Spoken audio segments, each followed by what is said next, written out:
Hi, everybody. Hope you're having a good night.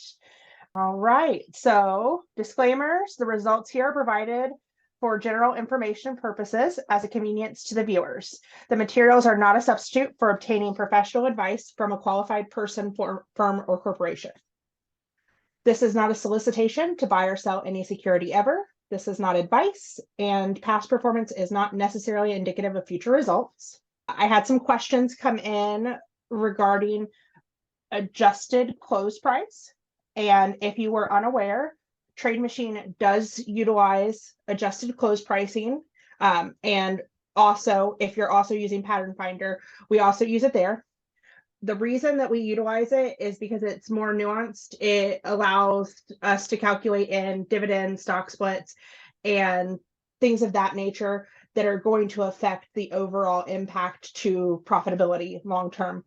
So we do have a detailed resource available in the Learn tab that talks about not only how it's used in TradeMachine, but exactly what it is and how it's factored. So just wanted to point this out. Again, if you're looking for this, it's under the FAQs. It's actually the first thing there. But as we talked about the other day, I think the biggest thing with the Learn tab is how easy it is to search for something. Max was talking about a spread the sell-off strategy. So I can just start to type it and it takes me right to what I need. And I would say that's probably going to be your fastest resource for getting up to speed on these strategies if you're new to TradeMachine. But also, it just makes it so much easier to find stuff when you have questions. That way, you're not waiting on an answer, but we're always happy to answer those questions in support in the community. Welcome, everybody. Thanks for coming out, whether live or on tape, seeing at a later time. I was hoping, as I was telling Amanda, to have a live example of a 1-3-2 put spread to sell-off trade. But unfortunately, the market did not cooperate, and I ended up not having a problem with the trade and closing a winner today. But I still want to talk about the concept. I still have a hypothetical trade. I'm going to be sharing my trading software, and hopefully I can do it pretty quickly. This diagram is ingrained in my head.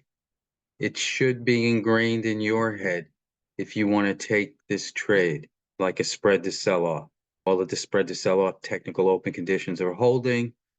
You're looking out either 30 days or sometimes some people have alerts for 14 DTE, 1x3x2, but we'll focus on the 30 DTE, and we're looking to buy 1 37 delta put, sell 3 25 delta puts, and buy 2 10 delta puts.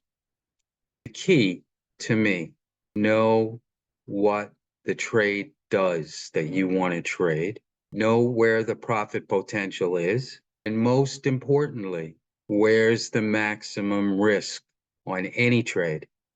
In this case, the 1x3x2. So we put the trade on for a credit. If there's no credit, then this green area over here will be below the line, the zero line, and will be red. We want to put it on for a credit. So if indeed from the current price, the stock goes up, we're booking this credit. And the short 3 25 delta puts and the long 2 10 delta puts and even the long 37 delta put will all go out worthless. And we'll bank, I believe the profit goal is 80% of your credit. Now, things don't always happen that way. You'll see that what this trade is, this 1x3x2, and you might see it a little easier when we go to my trading software.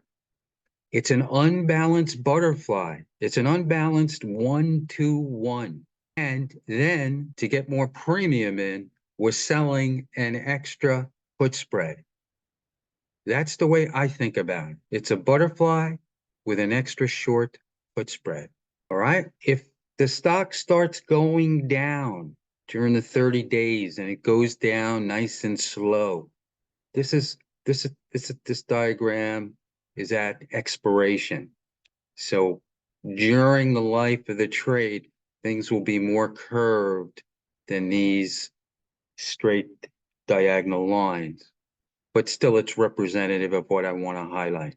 If the stock goes down and the 37 delta gets close to the 50 delta, and the 25 delta gets close to the 37 delta, because the stock is moving down, we'll be getting into this area. We will be potentially making more if it's a nice slow move down than just the credit that we initially received. And if it's towards the end of the life of the trade, we will achieve more than 80% of the credit. If stock goes down too quickly and it gets to our short 3 puts, which originally were 25 delta, and breaks through there, we have some maximum risk down here that we need to pay attention to. What are like some estimates of the maximum risk in comparison to the potential gain? Usually my long put spread is 5 points wide, $5 wide, and my short put spreads are $10 wide. And I don't like to go more than 1 by 2, right? I don't want to be 5 by 15 or 10 by 30. I want to be 10 by 20 or 5 by 10, because we have 2 of these. We have 2 short put spreads. So our maximum loss, let's say each short put spread is $10 wide. We have 2 of them. Our maximum loss is $20. Keep in mind, you have to multiply everything by 100 in options. But let's just deal with $20. Now, your maximum loss is to $20 if the stock goes down past your short put spreads and you don't do anything. It'll be a little less than $20 because hypothetically we took in at least $1 at the start of the trade, so your maximum loss is 19. But we're not going to just sit here and believe that just because we saw something that looked like good support on the chart, we don't have to worry about it. It's going to come back in less than 30 days. That's not the way I trade, and I don't suggest that that be the way that you trade. So if the short 25 delta gets up to 37 delta because the stock is going down, Max Katz is concerned, then the first thing he's going to do is not see how much he's making on the original 37.25 delta long put spread. He's going to say, I've got to get rid of one of these 2 short put spreads. I've got to cut my maximum risk in half. And the way to do that is to roll out one of those short put spreads, which were originally 25 and 10, and now maybe 37 and 20. Roll it out. I usually start looking 30 days out to a later expiration for that one short put spread. And I'm able to roll it down to lower strikes. And I'll show you a hypothetical example of that in a minute. That's the first thing I do. What am I left with? I've cut my maximum risk in half by just doing that. Hopefully, when I roll out and down, I'm doing it for no debit, a small debit, or a small credit. I still have a remaining credit, and my remaining shorter term position is long 1, short 2, long 1. And my maximum risk is 10 points, $10 minus whatever remaining credit I have. And that gives me more room to wait, to think about other potential adjustments, to let some time go by. But the last thing I'm going to do when I first encounter trouble and my short 25 delta, three of them are getting approached, is get rid of the protection that I have by selling the 37.25 delta long put spread. That's the last thing I'm going to do. Now, if there's 1 day left in the trade and the 37.25 delta long put spread, which is $5 in width, I can sell it for $4.50, at least 90% of the maximum value. then maybe I take it off, but not at the beginning of a trade, not in the middle of the trade. That's not the way I think you should manage the risk of this trade. So hopefully I didn't raise my voice too much, but you must know how the trade operates. You must know where the profit will potentially come from. And most important, you must know where the risk is and what I believe is the best way to manage it. So I'm going to load up my trading software. And this is a hypothetical trade that if I had received an alert from Microsoft today, let me move this out of the way as well. Okay, so this is my 1x3x2. I'm just using approximate. Here's my delta column right here. I guess Microsoft went out trading 411 and change. I'm going to use I could use the 407.5 and move everything up $2.50, but it's just easier to talk about 405 and 400 and the 390. So I'm going to buy one 405. I'm going to sell 3 of the 400 strike puts. This is March 8th. So I'm actually doing what I did last time was a 14 DTE. I'm going to do it again this time since I already have the example set up. But this could be 30 days to start as well, or anything in between. Just back test it, make sure it works well. All right. So I'm long 1, short 3, $5 away, and then $10 away to close the loop so it's not undefined risk. I'm going to buy 2 390 puts. So my long put spread is $5 wide. My 2 short put spreads are $10 wide. My maximum risk is the 2 short put spreads, $10 each wide, $20 minus the $1.50. Hopefully I would get in credit for putting the trade on. Ballpark speaking, all right? This trade has a buying power requirement of $1,358 at least with my trading provider, Tasty Trade. End of commercial. Now, I'm not going to move the strikes, but let's assume that my short 3, this approximate 25 delta short here, short put, is now approaching 37. What I'm going to do is I'm going to roll out one of these put spreads, right? So let's just do it. So I'm gonna buy back one of these. All right, I guess I gotta clear this. Everybody remember it was the 405, 400, 390. So I'm gonna buy back one. Okay. And I'm gonna look out 30 days more. I'm gonna go out a month. So I'll go to the April 5th and I want to move out. So a later expiration. And I want to move down the puts, which is actually up on the screen. So my trouble area was 400, 390. So let's try the 390, 380. All right. And that's going to cost too much, which is good because I'm going to go down to the 370, 380. All right. And I guess I got to go up. Go this way. All right. Clearly something's not working, and I'm sure it's me. Let's go back to our original example because clearly I've done something wrong. So let's put the trade back on. This is live. All right. Let's get rid of that. Oh, I know what I did. We'll go back here. I'm going to buy a 405. I'm going to sell 3 of these. And I'm going to buy 2 of those. All right. This has moved against me. We're going to imagine that the 405 is now my short 3, right?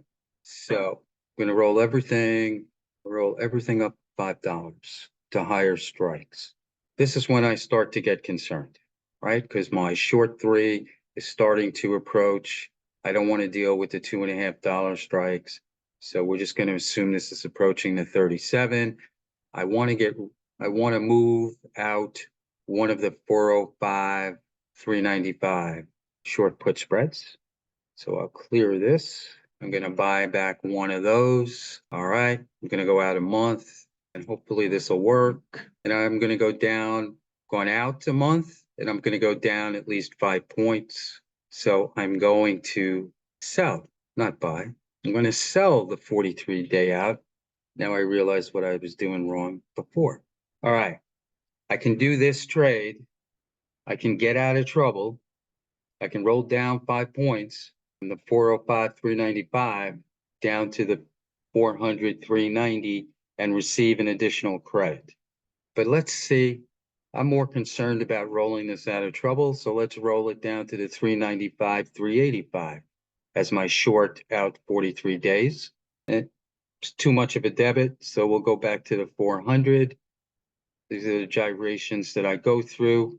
I would execute this trade and get rid of one of the short put spreads in my original 132. I hope the second time I was clear, but I think the first time I was buying, and that's why I kept getting a bigger debit. My mistake. All right, so let's clear this. Let's go back to the 15 DTE trade. Let me recreate it very quickly.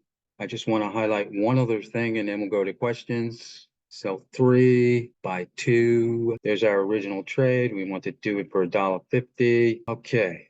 You'll see the margin requirement is 13.58. I moved out one of the short put spreads. Here's what's going to be remaining in the shorter expiration. This one, the 390, will only be long one of them. The 400 will only be short 2 of them. All right. This is a simpler butterfly. Long 1, short 2, long 1. It's unbalanced because the long is only 5 point wide and the short is 10 points wide. It's a smaller trade though. Look at the buying power. If I just put this trade on now, the 1x3x2 was $1,350. By moving my one of the short put spreads out for this part in the shorter duration, I've saved 513, I've saved $850 in buying power. Now there will be some buying power in the short put spread in the later expiration, but it'll be less. But this buying power difference demonstrates how we have minimized to the extent that we can our risk. We have a much lower risk because we rolled out one of those 2 short put spreads. And that's what I wanted to highlight. This is the way I trade. That's how I want to manage the risk of a trade that's not going my way. It should always be in your mind, what can I do to minimize the risk in a trade that is going against me? If not just closing the whole thing and taking the loss. I'm in a call diagonal for BA from an alert a couple of weeks ago. What's your view of BA with the early call expiring 315? BA not moving much on a big up day overall for the market.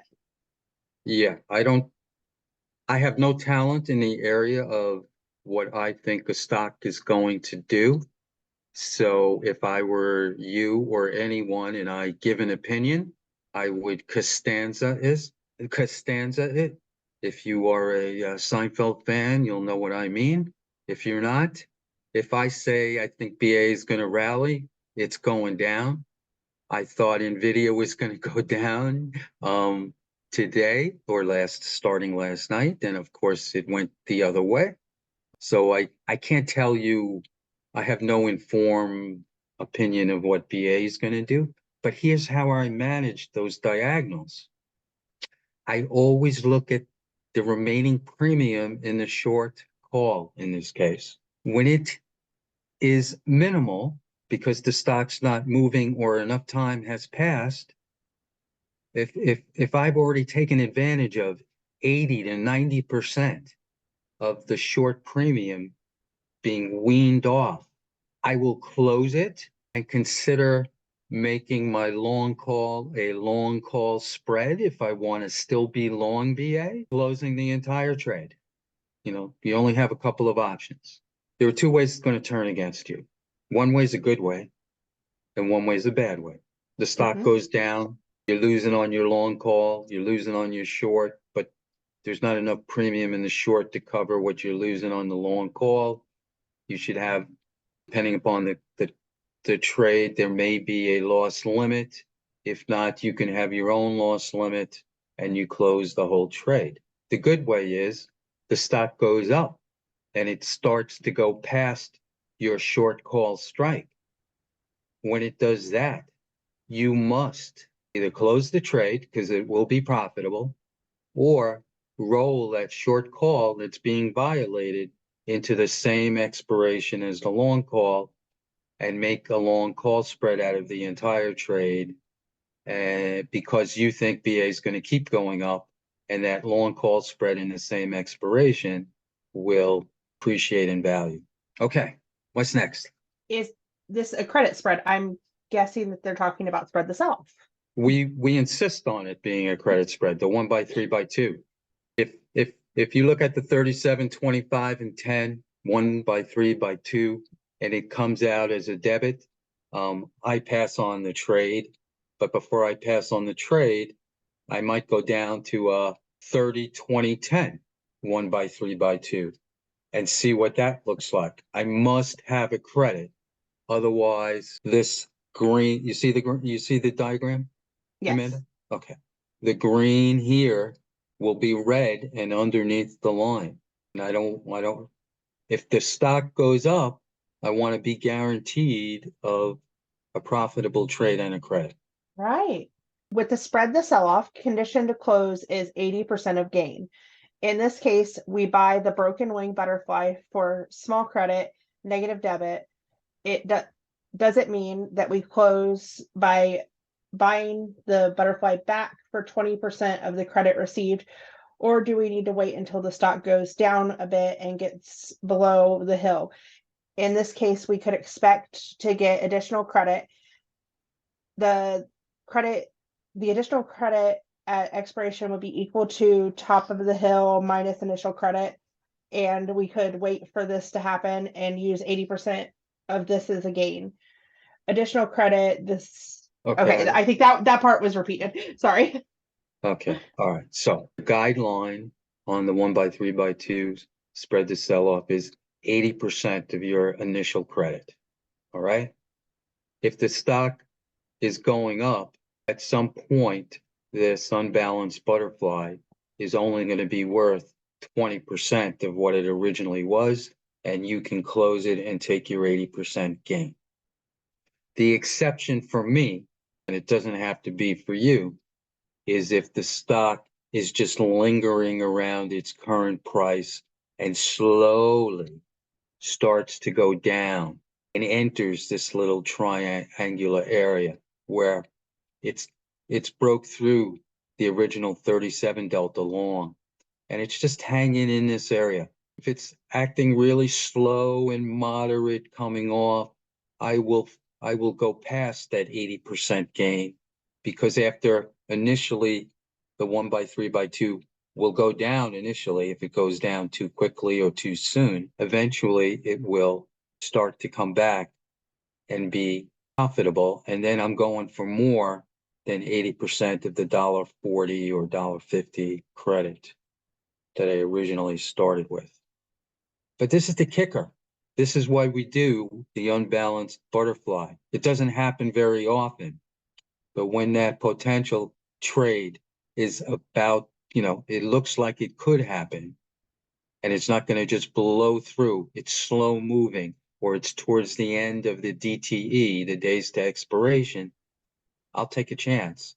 And if I've done multiple, I might take some of them off at the 80% of the initial credit, but I'll leave at least one on, going for a bigger payoff. Do you ever split the initial 1 by 3 by 2 trade into two separate trades to maybe get better fills? Example, the BWB plus spread, or 2 PCS and 1 PDS? I have no problem if you want to do it that way because you think you're going to get better fills. I have had zero problem, because keep in mind, the first thing I do for any trade is check the bid offer of each of the options that I'm going to be using and make sure that they're tight enough.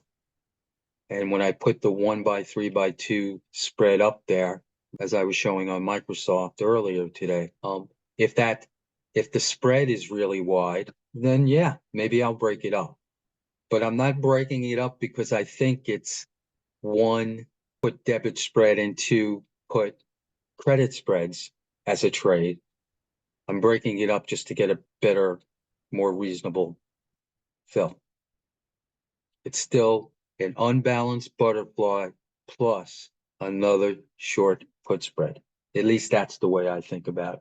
When does the Okay. green arrow appear on the charts? That is a very valid question. Do you want to answer this, or would you like me to? I think it's the next day after you put the trade on, but please. It is. So generally speaking, it is confirmed. All of the trades are uploaded at around 11 p.m. Pacific time. So basically the next morning is when you'll see the Right, green right. arrow pop Yeah. up. So let me switch to this just to show what the graph looks like. There you go. So I guess the arrows are what you see here. Is that fair representation? Correct. Yeah. Okay. Do you adjust PCS in a similar manner? Yes, if I want to stay in the trade. So if it's a fade to dip, put credit spread, and it starts to approach 37 to 40 delta, let's say I put it on 25 for the short delta and 15 for the long delta as a short put spread. And that short approaches 40 delta. I'm not waiting for it to get in the money. I am rolling out and down if I still want to stay in the trade. And I try it and do it for flat to a small credit to a small debit. And I keep doing it once again if I want to stay in the trade. You can do it multiple times. I hope people took my comments in the spirit of this is my way of operating, of trading. Over many years, I've developed these guidelines and conclusions, and I just get a little emotional because I want to make sure that you guys think about where the risk is. We try and put the probabilities in our favor so that most of these trades are going to be profitable. It's when they're not that we have to have heightened interest in the trade and how can we salvage it if we don't want to just take the loss and move on. Looks like there's one other question. That's Are a there good any one too. Yeah, are there any additional points to consider if we like to trade in multiples of 1, 3, 2s to increase the size? You must be comfortable with the margin requirement. You must be comfortable with how much buying power you're willing to spend on one kind of trade. And at least initially, don't do too many of them. We demonstrated where the maximum risk is. The maximum risk is a lot larger than 80% of that initial credit that you're trying to take as your profit. So just be mindful of that. Come visit us in the community. Ask any questions. There are no bad questions. There might be a bad answer, but there are no bad questions. Ask away. I'll get to it as Absolutely. quickly as I can. And if I can't answer it, I'll call the team in, led by Amanda, and they'll help us. All right. I think All that's a right. great place to stop. Everybody have a wonderful evening, and please join us, if not in the community, back on Tuesday. Tuesday afternoon, be there. All right. We'll see you soon. All right.